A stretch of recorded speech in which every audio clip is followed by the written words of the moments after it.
नमस्कार दोस्तों, आप सभी का स्वागत है आपके अपने YouTube channel Aftab study classes में। दोस्तों, आज के इस वीडियो में हम लोग बात करने वाले हैं ओम के नियम के बारे में कि दोस्तों ओम का नियम क्या है और दोस्तों ओम का नियम का सत्यापन हम लोग किस प्रकार से करते हैं। सभी को मैं आपको डिटेल से बताऊंगा ताकि दोस्तों प्रत्येक चीज़ आपको अच्छी तरीके से यहाँ पर समझ में आ जाए। तो चलिए शुरू करते हैं।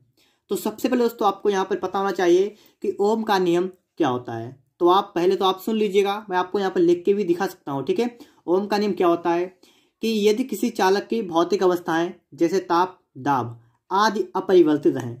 देखिए दोस्तों, अपरिवर्तित का मतलब होता है कि ना बदलें। तो यहाँ पर आप देख सकते हैं, मैं आपको यहाँ पर लिख के दिखा दूंगा। ठीक है, कि यदि किसी चालक की भौतिक अवस्थाएं, ठीक है, कौन सी अवस्थाएं? भौतिक। अब दोस्तों बहुत से बच्चों को नहीं पता होती है कि भौतिक अवस्थाएं होती क्या है, तो आप ये भी समझ लीजिएगा। जैसे ताप होता है, दाब होता है और बहुत चीज, ठीक है, तो वही होता है आपकी भौतिक अवस्थाएं। तो मैंने दोस्तों यहाँ पर लिखा हुआ है यदि किसी चालक की भौतिक अवस्थाएं अपरिवर्तित रहें। ठीक है, अपरिवर्तित रहे इसका मतलब हुआ ना बदले। ठीक है, मतलब अगर 25 डिग्री सेंटीग्रेड ताप है तो ताप उतना ही रहे, दाब जितना है उतना ही दाब का दाब रहे। तो अपरिवर्तित रहे तो उसके सिरों का विभवांतर, ठीक है, तो उसके सिरों का विभवांतर चालक में बहने वाली धारा के समानुपाती होता है। चालक में बहने वाली धारा के कैसा होता है? समानुपाती होता है। तो आप दोस्तों यहां से समझ सकते हैं कि ओम का नियम क्या होता है। ठीक है, तो एक बार देखिए, फिर से देख लीजिए आप लोग यहाँ पर क्या लिखा हुआ है कि यदि किसी चालक की भौतिक अवस्थाएं अपरिवर्तित रहें तो उसके सिरों का विभवांतर चालक में बहने वाली धारा के समानुपाती होता है।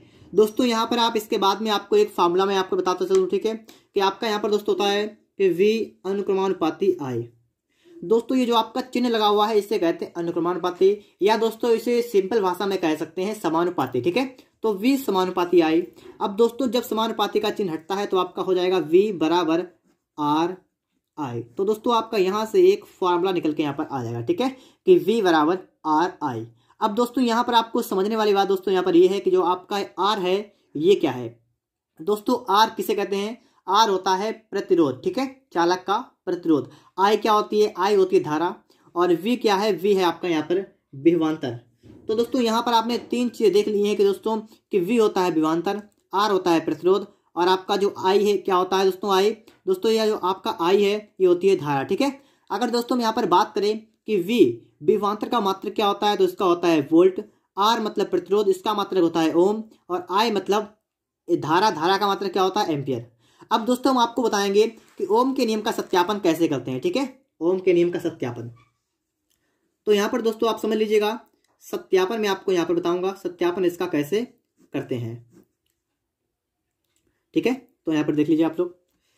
सत्यापन करने के लिए दोस्तों हमें सबसे पहले इससे पहले एक चीज पता होना चाहिए। अब दोस्तों कौन सी चीज पता होनी चाहिए? हमें पता होना चाहिए पहले दोस्तों इसका सूत्र, मतलब इसका चित्र कैसे बनता है। ठीक है, अगर आपने चित्र समझ लिया तो आपको सब कुछ अच्छी तरीके से यहाँ पर समझ में आ जाएगा। दोस्तों मैं आपको सबसे पहले यहाँ पर आकर दिखा रहा हूँ चित्र, कि इसका चित्र आपका कैसे बनेगा। तो यहाँ पर आप देख लीजिएगा फटाफट से। ठीक है, तो इस प्रकार दोस्तों ये आपका एमीटर से मैं स्टार्टिंग कर रहा हूँ। इसके आगे दोस्तों आपका यहाँ पर लगेगा प्रतिरोध। ठीक है, इस प्रकार से होता है। आगे दोस्तों इसमें समांतर क्रम में एक लगाएंगे वोल्ट मीटर। ठीक है, जो इस प्रकार से आपका लगेगा, और दोस्तों इस प्रकार से। ठीक है, तो आप इतना कर लेंगे पहले। आगे दोस्तों आप देखिएगा यहाँ पर दोस्तों आपका जो है लगेगा धारा नियंत्रक। ठीक है, क्या लगेगा यहाँ पर दोस्तों? यहाँ पर आपका लगेगा धारा नियंत्रक। तो ये लग गया आपका है। इसके बाद दोस्तों अगर आप इस प्रकार से धारा आपकी आएगी, ठीक है, और यहाँ पर दोस्तों आप लगाएंगे कुंजी।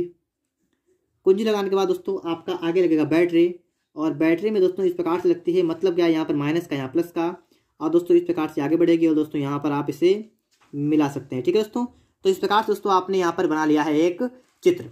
अब दोस्तों इस चित्र की खासियत क्या है, मतलब इसमें क्या क्या है आपको पढ़ने की जरूरत है वो आप यहाँ पर समझिएगा। ये दोस्तों आपके सामने बन चुका है चित्र। दोस्तों इसका मैं नाम लिख देता हूँ। दोस्तों यहाँ पर इसको क्या कहेंगे? इसको दोस्तों कहेंगे कुंजी। ठीक है, इसको दोस्तों यहाँ पर कहेंगे बैटरी। आगे दोस्तों यहाँ पर लगा हुआ है धारा नियंत्रक। प्रत्येक चीज को दोस्तों मैं यहाँ पर आपको अच्छी तरीके से समझाऊंगा। ये दोस्तों क्या है? इसका नाम है एमीटर। ये क्या है, वोल्ट मीटर, और ये क्या है, ये आपका प्रतिरोध। ठीक है, तो दोस्तों इस प्रकार से आपके सामने ये चित्र बन चुका है। अब दोस्तों आपको यहाँ पर चित्र अच्छी तरीके से यहाँ पर दिख रहा होगा। ठीक है, इस चित्र में दोस्तों क्या क्या है क्या नहीं है, देखिए सबसे पहले आप देखेंगे यहाँ पर, तो देखिए कुंजी लगी हुई है, बैटरी लगी हुई है, धारा नियंत्रक लगा हुआ है, एमीटर लगा हुआ है और वोल्ट मीटर लगा हुआ है। आप दोस्तों यहाँ पर कैसे अपनी कॉपी पर लिखेंगे वो बात आप यहाँ पर समझिएगा। ठीक है, मैं यहाँ पर आपको लिख के नहीं दिखाऊंगा, मैं यहाँ पर सिर्फ आपको समझाऊंगा, तो आप समझिएगा। यहाँ पर दोस्तों आप सभी को पता होता है कि बैटरी, मान लीजिए बैटरी आपकी है, आपको यहाँ पर दिख रहा है। और दोस्तों जब बैटरी को, कुंजी को ऑन करते हैं, कुंजी का मतलब होता है स्विच, और स्विच का मतलब होता है जिसे आपके घरों में लगी होती है चटकनी से कहते हैं। ठीक है, तो मतलब जब आप चटकनी को दबाते हैं, ऑन करते हैं, तो आपका बल्ब वगैरह जलना स्टार्ट होता है। और जब आप दोस्तों चटकनी को बंद करते हैं तो आपका बल्ब वगैरह जलना बंद हो जाता है। या पंखा चलता है, चटकनी दबाई तो पंखा चालू हो गया और दबाई तो बंद हो गया। तो सिस्टम होता है कुंजी का। ठीक है, कुंजी एक स्विच का काम करती है। जब दोस्तों हम लोग यहाँ पर कुंजी को बंद करते हैं, जब इस कुंजी को बंद करेंगे तो इसमें धारा प्रवाहित होना स्टार्ट हो जाएगी। ठीक है, अब दोस्तों आपको ये नहीं पता होता है कि धारा किधर से किधर की ओर बहेगी, तो ये भी समझिएगा। बैटरी का धन चिन्ह, मतलब बैटरी का प्लस वाला चिन्ह जिस तरफ होता है उस तरफ से धारा निकलना स्टार्ट होती है। तो आपकी धारा इस प्रकार से जाएगी, इस तरफ होती हुई। ठीक है, और इस प्रकार से आपकी धारा यहाँ पर बहेगी। तो आपने धारा का चिन्ह भी देख लिया यहाँ पर है।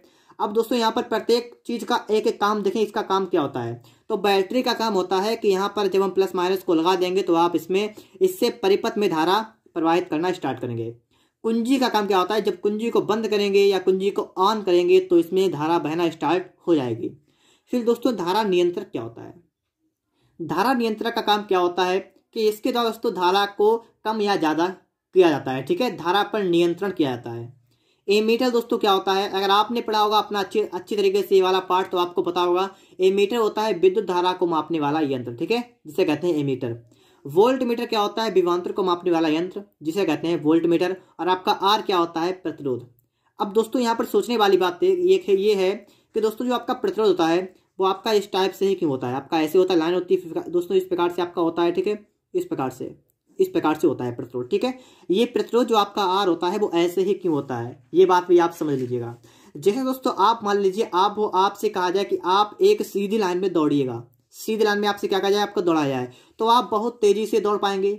लेकिन दोस्तों अगर आपका रास्ता आगे चल के आपका रास्ता आपको मोड़ा जाए, फिर से मोड़ा जाए, फिर से मोड़ा जाए, फिर से मोड़ा जाए, तो आपको क्या होगा, तो आपकी स्पीड कैसी हो जाएगी, आपकी स्पीड कम हो जाएगी। तो आप यहाँ पर समझ सकते हैं प्रतिरोध का काम होता है कि धारा के मार्ग में रुकावट डालना, मतलब धारा को धीरे धीरे, मतलब और स्पीड से धारा जा रही थी और प्रतिरोध लगा है, इसका मतलब धारा धीरे धीरे चलना स्टार्ट करेगी। ठीक है, तो आप इससे ये बात समझ सकते हैं।